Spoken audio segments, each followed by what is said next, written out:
날마다 쏟는 샘물과 함께하는 오늘의 큐티 시간입니다. 9월 28일 월요일 오늘의 말씀은 고린도전서 15장 50절에서 58절 말씀입니다.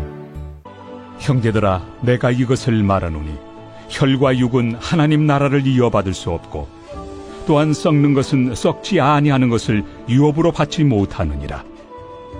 보라, 내가 너희에게 비밀을 말하노니 우리가 다 잠잘 것이 아니요 마지막 나팔에 순식간에 홀연히 다 변화되니 나팔 소리가 나매 죽은 자들이 썩지 아니할 것으로 다시 살아나고 우리도 변화되리라.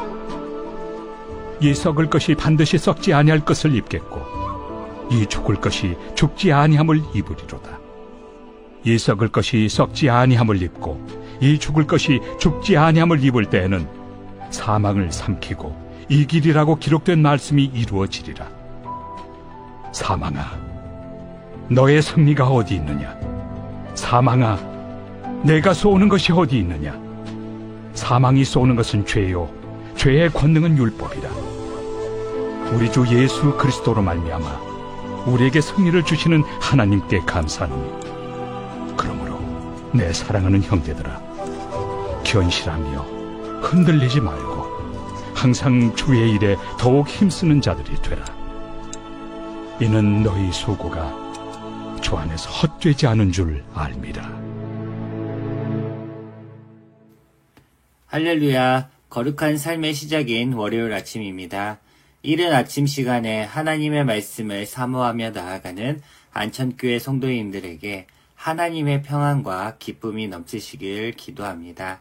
오늘 우리가 듣는 말씀을 통하여서 하나님을 만나고 삶이 변화가 되기를 바랍니다.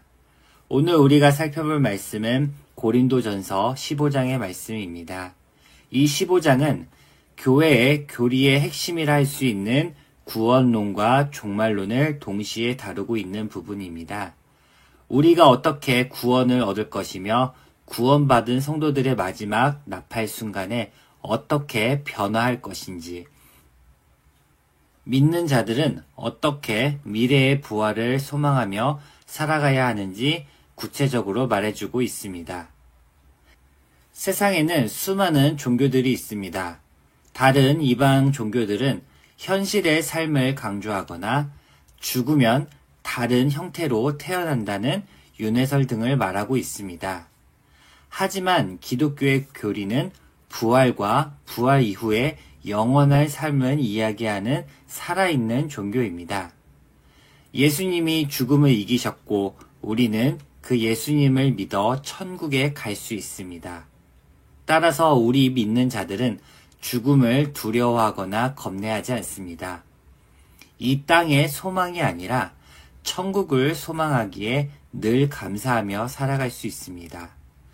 우리의 소유의 많고 적음이 아니라 하나님이 주시는 은혜에 만족하면서 살아갈 수 있는 기독교인들입니다. 죽음이 끝이 아니고 우리는 종말의 때에 다시 부활합니다. 그리고 천국에서 영생을 누리며 살아갈 수 있습니다. 부활은 기독교 교리 중의 핵심이고 매우 중요합니다. 하지만 고린도전서 본문을 봤을 때 고린도 교회에 잘못된 종말론이 틈타 있음을 확인할 수 있습니다. 그리고 바울은 고린도 교회에 퍼져 있는 잘못된 구원론을 바로잡고자 15장을 통해서 구체적으로 부활의 때에 대해 이야기하고 있습니다. 50절 말씀을 함께 보도록 하겠습니다. 형제들아, 내가 이것을 말하노니 혈과 육은 하나님 나라를 이어받을 수 없고 또한 썩는 것은 썩지 아니하는 것을 유업으로 받지 못하느니라. 아멘. 이 말씀은 혈과 육은 이 상태로 하늘나라에 들어갈 수 없음을 이야기하고 있습니다. 하나님이 처음 창조하셨던 아담과 하와의 몸은 완전한 몸이었습니다. 죽거나 썩지 않을 몸이었습니다. 하지만 이들은 죄를 지음으로써 완전하지 않은 몸이 되었고 썩고 죽을 수밖에 없는 몸이 되었습니다. 하지만 부활할 때의 몸은 이전의 몸과는 전혀 다른 몸이 됩니다. 그 몸은 썩지 아니하고 죽지 아니하는 몸이 됩니다. 시간과 공간의 제약을 받지 않으며 영원성을 지닌 신령한 몸으로 부활하게 됩니다. 그렇다면 죽지 않고 살아있는 자들은 어떻게 될까요? 51절과 52절 말씀을 함께 보도록 하겠습니다. 보라, 내가 너희에게 비밀을 말하노니 우리가 다 잠잠할 것이 아니요 마지막 나팔의 순식간에 홀연히 다 변화되리니 나팔 소리가 나매 죽은 자들이 썩지 아니할 것으로 다시 살아나고 우리도 변화하리라. 아멘. 살아있는 자들도 신령한 몸으로 변화되고 있음을 이야기하고 있습니다. 죽은 자들에게는 부활의 몸이 있고 살아있는 자들에게는 변화된 몸이 있음을 이야기하고 있습니다. 그렇다면 부활과 이 변화는 우리에게 어떤 의미가 있는 것일까요? 하나님은 거룩하신 분이며 죄가 없으신 분입니다. 우리가 천국에 들어가려면 이 죄된 몸으로는 결코 천국에 들어갈 수 없습니다. 모든 사람은 죄를 지었고 이 땅은 죄로 가득한 곳입니다. 하지만 하나님의 은혜로 말미암아 예수 그리스도의 대속사를 통해 죄의 문제가 해결되었으며 죽음이 끝이 아니라 부활과 변화를 통해 우리는 영원한 삶을 소망하고 살아갈 수 있게 됩니다. 의인의 부활은 영원한 천국에 들어가는 부활이며 악인의 부활은 영원한 지옥불에 들어가기 위한 부활입니다. 따라서 우리는 의인의 부활이 되어야 할 것입니다.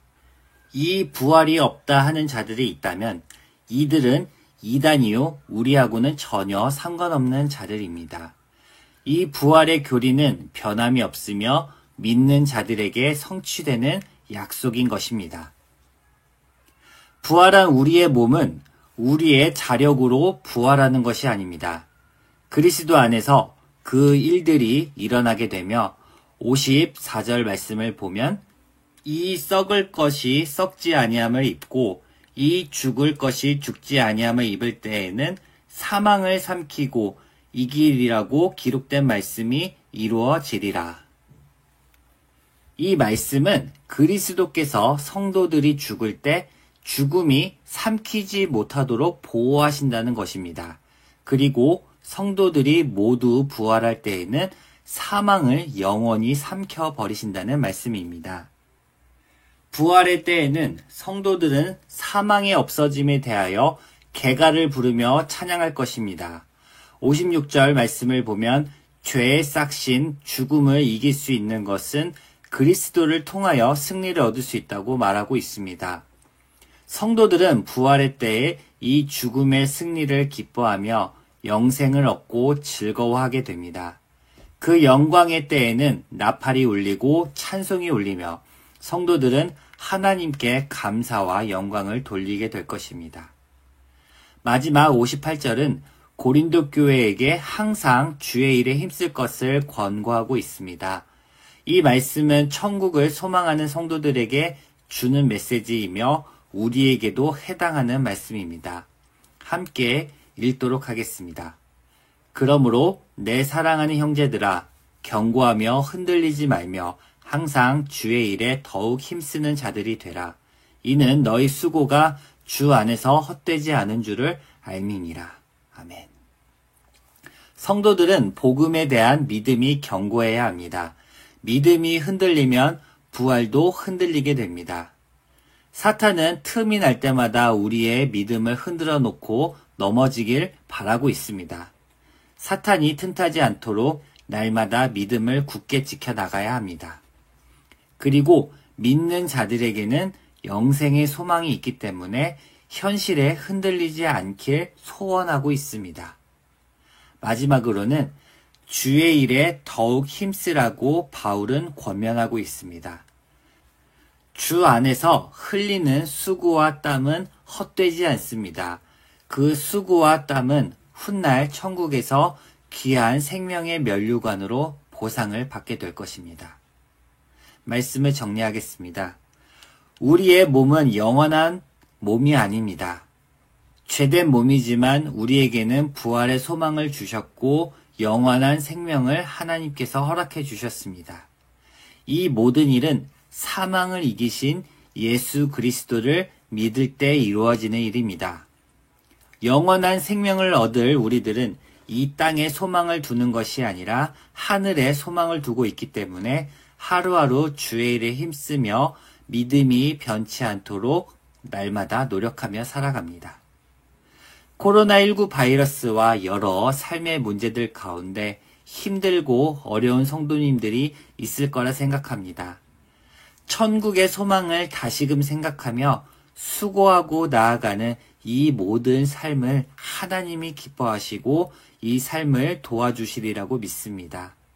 다시금 믿음 흔들리지 않고 주 안에서 큰 기쁨과 소망을 얻는 오늘 하루가 되시기를 함께 기도하겠습니다. 할렐루야, 사랑과 은혜가 충만하신 하나님, 오늘 하루를 허락하여 주심에 감사합니다. 성도님들에게 더욱더 흔들리지 않는 믿음을 주옵시고 천국을 소망하며 하루하루를 살아갈 수 있도록 도와주시옵소서. 저희에게 오늘 하루를 허락하여 주심을 감사하며 기쁨으로 살 수 있도록 은혜 내려 주시옵소서. 모든 것 감사하며 예수님 이름으로 기도합니다. 아멘.